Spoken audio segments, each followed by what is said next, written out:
let's go ahead and dig into the underrated signees. And I want to get your thoughts as much as anything on the message board. Hit like and subscribe for me. Hit that bell, turn the notifications on. Greatly appreciate that. But let's talk about some of the underrated signees and who are some guys that you have questions about. And people say, I look good. I think it's just better lighting and maybe a little hair product. No, it's just water. All right, Caleb. So who are the underrated signees in your mind? And I'm going to go ahead and tell you, because I love him, because he came on the show and he was incredibly quotable. And I think I've got like 3 columns I can write off of him. It's Jamal Wallace for me, number 1, 2, 3, 4, and 5. I thought he was just fantastic. And this guy was a 190-pound safety in 2019. And now he is a defensive lineman. But who would you tab as some of the underrated signees that we didn't dive into on the first National Signing Day? Yeah, I got no debate with you on Jamal Wallace. He was so, he blew me away with his intelligence when he came on the show, with his just deep understanding of football and you're right. The way he's developed, he's got skills that he has a unique skill set as a guy who played a skill position like safety or something like that. And now he's playing on the line. I mean, he's just a very, very smart player. I'm very high on him too. Know a lot more about him than I did last weekend, funny enough. So he was right to call us out. But I'm going to stick with one. There's a guy who I think actually has a lot of real talent, but he's a bit of a project, so you won't see him next year. And he's another offensive lineman, and he's the one we didn't talk about yesterday. That's Jesse Perry. And the reason he's only a 3-star largely is because he's only 278 pounds. So the question is, can he maintain what he does if he gets up to 300, which you expect him to get into the 300 range? But if he does, Dave, I mean, the guy is 6'7", and he does have, he's 6'5". I'm sorry. He's 6'5", and he does have pretty good feet. He's pretty agile. So if he maintains that once he puts on the 20 pounds, he could be on the level of the other guys. And I talk about locations all the time. Y'all know how I am with Ensworth and Lipscomb at Nashville. Sorry to you guys who graduated from those schools, but Murfreesboro is the opposite. Murfreesboro consistently puts out underrated talent. By the way, guys, so just so that you know, I mean, there are other people in this business that have agendas. Caleb is so agenda-free that he made someone at Lipscomb so mad that they blew up our Twitter and sent me an email, said they'll never be listening again because they went to Lipscomb. The simple fact is there have been a lot of disappointments out of Lipscomb, and maybe we'll get him back one day. I'll take a guy named Jordan Burns, and I'm going with 3 stars or less. I mean, everybody has 3 stars if you're a Division I player, or if you're a Power 5, Power 4 player, wherever we are. But Jordan Burns at linebacker, because he played in Atlanta, I think that's very significant. He's already 6'2" 220 pounds. And again, playing in that area, he may be middle of the pack by Atlanta or Georgia standards, but that can be pretty good when you get in the college level. So that would be one that I would pick as a guy that may have a bigger impact as an underrated signee at this point.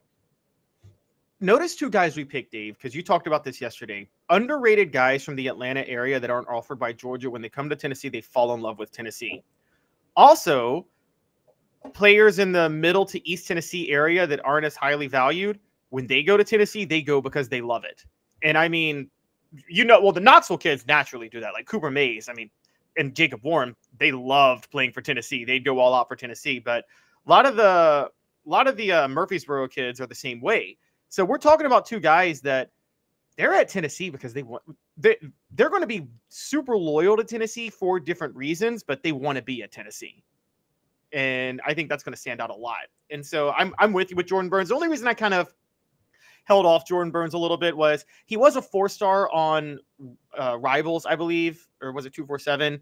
Not the composites. You're right. He is a 3-star on the composite. So I don't know if that qualifies as underrated or not, but I feel you on that. Another one I'm sticking on the offensive line is, Gage Ginther, the guy that came out of Colorado. I think him, and there's the kid from Missouri. I'm totally drawing a blank right now on the kid that Kellen Lindstrom, the edge rusher from Missouri. Both of those, I think I think where they play has held them back a little bit, because I think there's just not a lot of recruiting scouts and services that are in Missouri and Colorado. And I think that actually has you covered it, Dave, right? Where that has a huge impact on ratings, where a lot of the analysts are. And there are not a lot of them in Colorado and Missouri. So if you could just even get noticed playing in those areas, there's some real potential there. Okay, I'm going to stretch a little bit for another underappreciated guy, because I think he was overshadowed by a guy at his same position. So this is not my 3-star rule, okay? But we all want to talk about Mike Matthews at receiver because he's a 5-star. But Braylon Staley is a 4-star and could be a fantastic wide receiver for Tennessee. So I'm kind of bending the rules a little bit on that. He's like the 3rd highest player that Tennessee's gotten. So I realize I'm reaching, but I feel like Staley's been a little bit overshadowed by Matthews. So the wide receiver haul could have been deeper for Tennessee, and nobody would have complained. But the 2 they got are right up at the top, and already 6 foot or above guys. Matthews making an impact, but I wouldn't dismiss Staley just because Matthews is so highly rated. Well, yeah, I actually said yesterday, based on need, Caleb Webb is not Caleb Webb. I'm sorry, I'm losing my mind. Peyton Lewis, excuse me, is the most likely future offensive playmaker in this class to play early. I didn't include future for Mike Matthews because I think Mike Matthews is going to start next year, if I'm being honest. But in terms of future down the line, I had Peyton Lewis number 1. However, in terms of raw skill set, I thought Braylon Staley topped them all.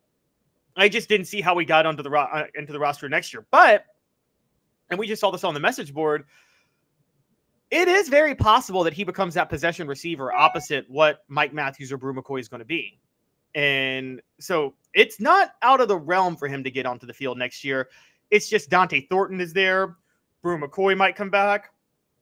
Caleb Webb and Chaz Nimrod both do have some experience. So because of that, because Braylon Staley's not going to step in and be the receiver that you talk about all the time, Dave, that dictates coverage. He's not going to be that for you next year.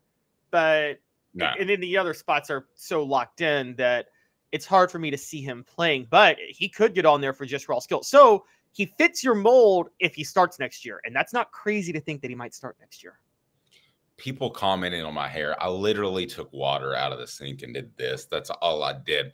Give me some of those underappreciated ball signees on the message board, and we'll dig into them and touch base with them. Ron Slay and Josh Ward coming up later. Now, Mead Drinker brings up a point here that I want to get to. Will we see Nimrod or Webb hit the portal after spring if Matthews and Staley overperform? I don't think so, for a couple of reasons. I think those guys both know the offense. I think they're Ramel Keaton types in that there's a little bit lower of a ceiling than with Matthews and Staley. But I do think they know the offense and they're going to be ready to go next year. And I certainly wouldn't want to hand over this offense to a couple of freshmen that would be key contributors at the wide receiver position. I think one or both will play. But Tennessee also, remember this, they are loyal to their guys, sometimes to a fault, Joe Milton. But they are also a team that likes to play their 3 receivers and settle in on them. So I don't think they're going to settle on a new duo when Nimrod and Webb are probably the guys right now. At least that's my thinking. You? Well, if Staley overperforms, they might hit the portal, largely because again, Staley could take that role. Now Matthews is irrelevant. Nathan Leacock, and me pointing out we forgot about Nathan Leacock. Yeah, you're right. It's a good point about Nathan Leacock. That's a good question. I mean, but Staley's performance could have an impact on them. None of those guys are going. Matthews is a different story. None of those guys are expected to do what Matthews is expected to do. Mike Matthews is expected to replace Brew McCoy. Is that fair to say, Dave? He's expected to be the next Brew McCoy. Yep. Or the next Cedric Tillman was supposed to be, and what Brew McCoy ended up being. No doubt about it. I mean, he's that guy. None of those other guys can be that. Either Staley or Matthews is supposed to be that guy. I think it's going to be Matthews, but we'll see. Guys evolve.